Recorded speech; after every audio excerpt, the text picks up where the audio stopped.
오늘 우리에게 주시는 하나님 말씀은 신명기 6장 1절에서 9절입니다.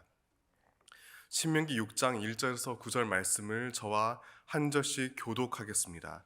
제가 먼저 1절 읽겠습니다. 이는 곧 너희 하나님 여호와께서 너희에게 가르치라고 명하신 명령과 규례와 법도라. 너희가 건너가서 차지할 땅에서 행할 것이니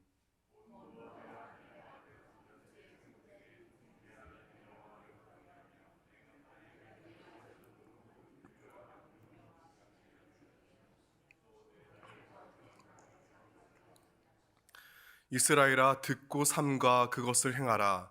그리하면 내가 복을 받고 내 조상들의 하나님 여호와께서 내게 허락하심 같이 젖과 꿀이 흐르는 땅에서 내가 크게 번성하리라.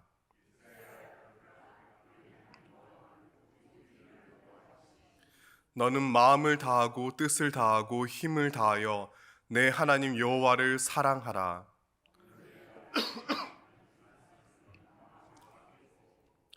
내 자녀에게 부지런히 가르치며 집에 앉았을 때에든지 길을 갈 때에든지 누워 있을 때에든지 일어날 때에든지 이 말씀을 강론할 것이며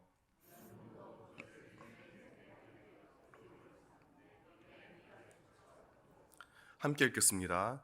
또 내 집 문설주와 박지니라. 아멘. 주님은 우리 하나님이십니다. 본문 4절과 5절은 구약 전체에서 가장 중요한 말씀입니다. 흔히 쉐마라는 명칭으로 잘 알려져 있습니다. 4절 앞부분을 개역 개정 성경은 이스라엘아 들으라라고 옮겼습니다. 하지만 원문을 어순대로 직역하면 들으라 이스라엘입니다. 들으라라는 행동을 이스라엘이라는 대상보다 먼저 강조합니다. 여기서 들으라에 해당하는 히브리어가 바로 쉐마입니다. 그렇다면 이스라엘이 귀를 기울여 들어야 할 말씀은 어떤 내용일까요? 바로 하나님 사랑입니다. 주님의 백성은 마음과 뜻과 힘을 다해 즉 온 인격과 전 존재로 하나님을 사랑해야 합니다. 우리에게 너무나 익숙한 진리입니다. 어쩌면 뻔하고 당연하게 들립니다. 그런 까닭에 이 말씀을 쉽게 오해하곤 합니다. 사랑을 또 다른 낡은 율법으로 변질시키기도 합니다. 따라서 쉐마 말씀을 앞뒤 맥락 속에서 차근히 살펴봐야 합니다. 이 위대한 구절의 본래 의미에 가만히 귀 기울여야 합니다. 그러기에 먼저 주목해야 할 내용이 있습니다. 우리가 사랑해야 하는 대상인 하나님을 가리켜 부르는 호칭입니다.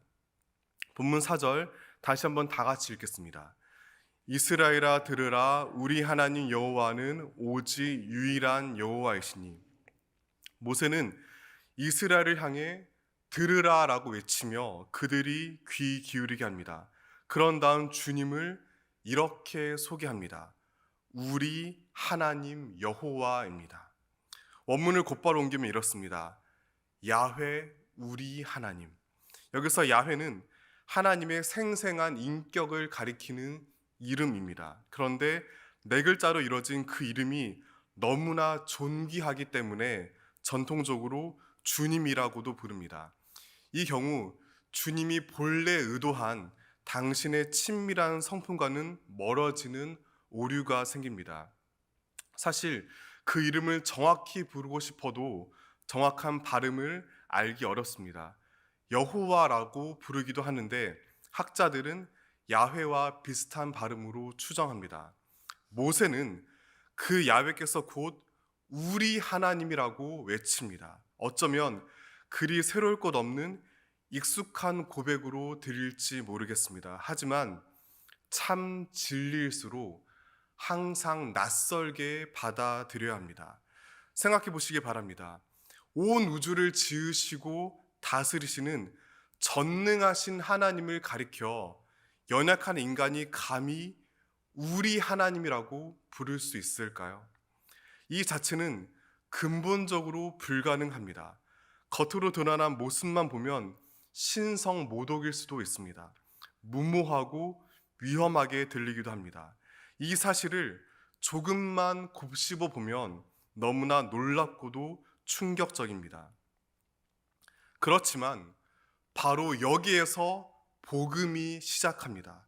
성경은 우리에게 막연한 관념으로 하나님을 알려주지 않으십니다. 공허한 논쟁과 궤변으로 진리를 설명하지 않습니다. 인간에게 도무지 불가능한 일이 가능하도록 주님께서 몸소 이루신 놀라운 구원을 펼쳐 보여줍니다. 따라서 본문을 포함한 신명기 전체가 놓인 삶의 자리를 되짚어 볼 필요가 있습니다. 지금 이스라엘은 어디에 있을까요? 출애굽 공동체는 40년 광야 여정의 종착점을 눈앞에 두고 있습니다. 모압 평지에 모인 그들은 이제 요단강만 건너면 마침내 그토록 꿈에 그리던 가나안에 도착합니다. 힘차게 흐르는 강물 소리와 저 멀리 지중해에서 불어와 뺨을 간지리는 바람이 그들을 맞이하며 손짓합니다. 이스라엘은 흥분하며 세차게 두근거리는 심장 박동을 느꼈습니다. 하지만 동시에 육중한 삶의 현실이 그들 가슴을 짓누릅니다. 우선 가나안에 먼저 살고 있던 민족들이 이스라엘을 가만히 반겨줄 리 없습니다. 처참한 전쟁이 곧 펼쳐질 것입니다. 그뿐만 아니라 거대한 물음표가 그들 머리 위에 그림자처럼 어둡게 드리웁니다. 과연 젖과 꿀이 흐르는 땅에는 늘 행복한 일만 있을까요? 분명 하나님께서 약속하신 곳입니다. 그렇지만 천국은 아닙니다.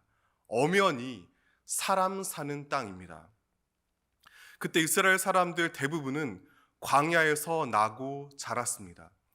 정처없이 떠도는 유목 문화에 익숙합니다. 반면 그들을 기른 부모님은 역사상 가장 화려한 문명을 자랑하는 이집트 노예였습니다. 그런데 이제부터는 가나안에 건너가 살아가야 합니다.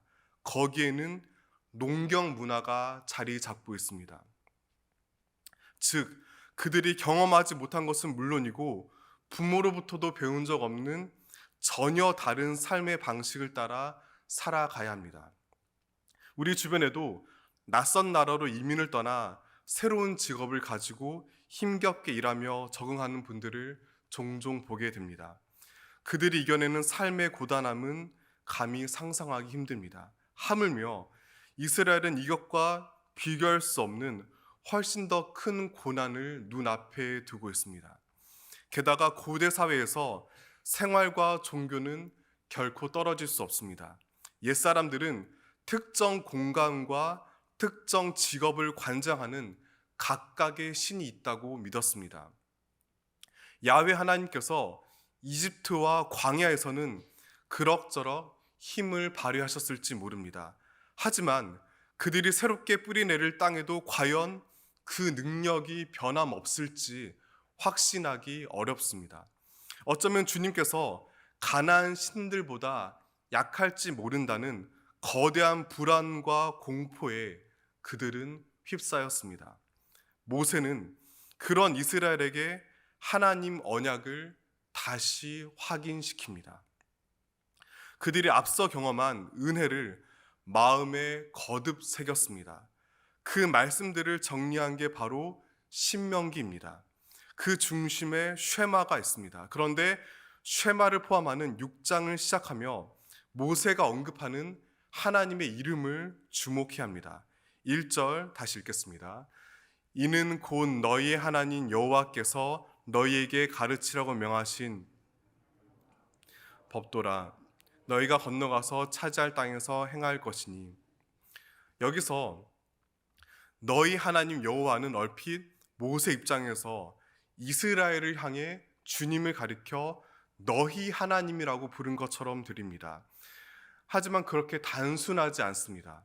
너무나 놀랍게도 하나님 스스로 이스라엘을 향해 알려준 이름입니다.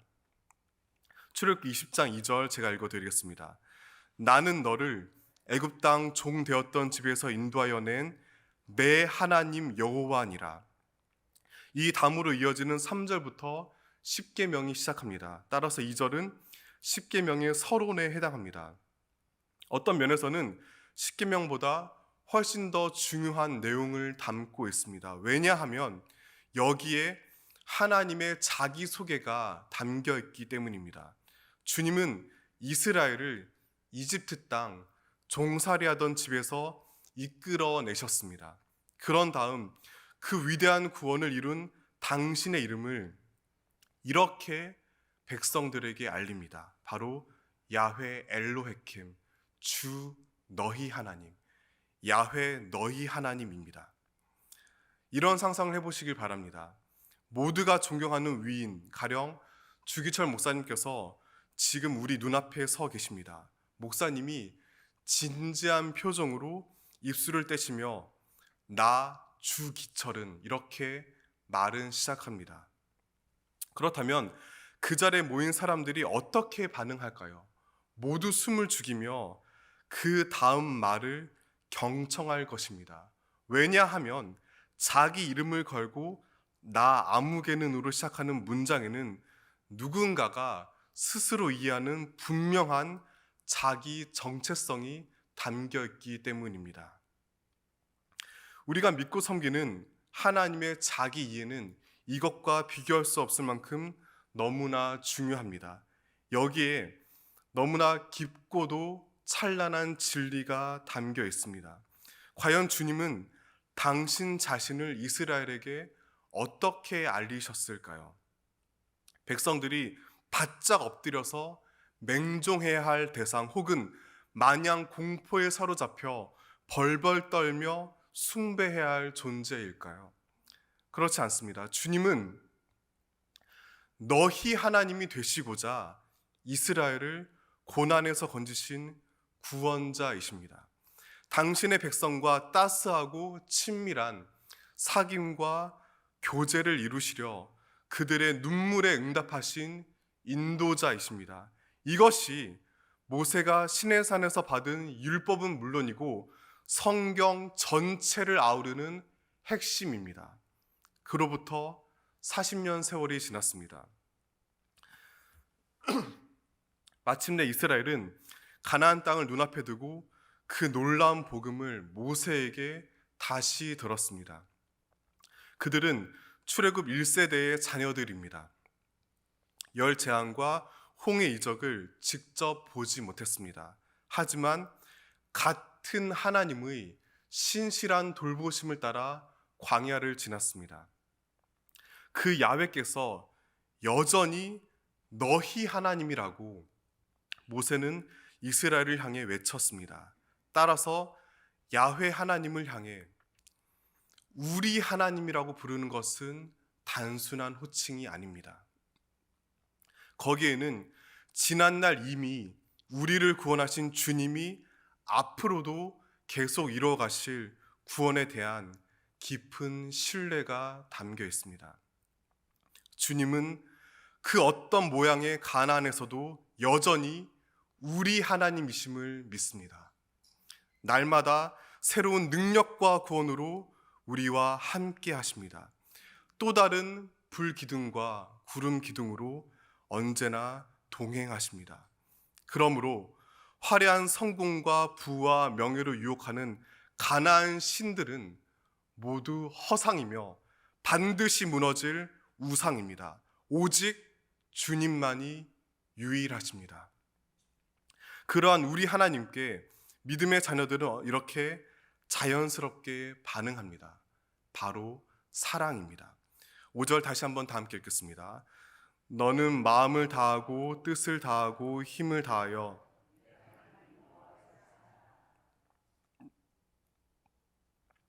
이제 우리는 온 인격을 다해 하나님께 드릴 사랑의 실체에 한 걸음 더 다가가게 됩니다. 그것은 감정에 겨운 감상이 아닙니다. 의무적인 종교 행위도 아닙니다. 다른 사람들에게 드러내고 자랑하려는 율법주의는 더더욱 아닙니다. 너무나 연약하고 자격 없는 우리에게 주님께서 너희 하나님이 되셨습니다.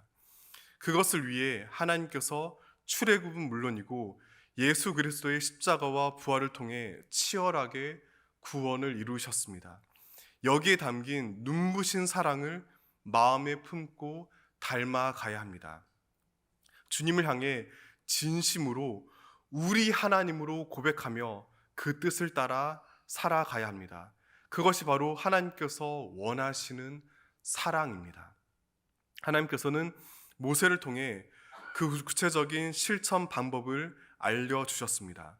본문 6절에서 9절에 따르면 쉐마 구절을 몸에 지니고 집 곳곳에 붙여 그 말씀을 자녀들에게 부지런히 가르쳐야 합니다. 상당히 오묘하게 들립니다. 바로 앞에 있는 5절에서 하나님 사랑을 말씀하셨습니다. 그 다음에 자연스럽게 떠오르는 종교 행위를 설명하지 않으십니다. 대신 가정 안의 자녀 신앙 교육으로 이어집니다. 이유가 무엇일까요? 누군가의 참된 신앙은, 그의 하나님 사랑은 가족과 보내는 지극히 평범한 순간의 실체를 드러내기 때문입니다. 그러므로 우리가 받은 하나님 사랑에 참으로 감격한다면 더욱더 자녀들에게 진실한 사랑으로 다가가야 합니다. 잔소리하고 다그치며 교회 나오라고 강요하라는 의미가 아닙니다. 우리 삶 자체가 쉐마가 되어 가정 안에 따스한 숨결을 불어 넣어야 합니다. 그 온기로 말미암아 모든 일상 가운데 말로 표현할 수 없는 하나님 사랑이 가득히 울려 퍼지기를 바랍니다. 그 소망 가운데 오늘 하루도 반드시 명심하시길 바랍니다. 주님은 삶의 어떤 변화와 시련에도 항상 함께 하시고 돌보시는 주 우리 하나님이십니다. 기도하시겠습니다. 야훼 우리 하나님, 설렘과 공포가 교차하는 눈빛으로 가나안 땅을 멀리 바라보던 이스라엘 백성들처럼 저희도 저마다의 모압 광야를 지납니다. 삶의 끝없는 모순을 절감하며 지치고 허덕일 때가 있습니다. 그럴수록 자격 없는 죄인을 일으키신 놀라운 구원을 바라봅니다. 저희를 향해 나는 너희 하나님이라고 외치신 위대한 사랑을 마음에 새깁니다. 그 사랑에 반응하여 주님을 향해 진실로 우리 하나님으로 고백합니다. 마음과 뜻과 힘을 다해 유일하신 주님만 사랑하기 원합니다. 날마다 일상을 가장 가까이서 공유하는 이들에게 사랑을 실천하고 가르치길 다짐합니다. 저희를 불쌍히 여기시고 오늘 하루도 사랑으로 인도하여 주시옵소서. 십자가와 부활의 복음을 통해 더욱 진실한 사랑의 관계를 이끄신 주 예수 그리스도의 이름으로 기도드립니다.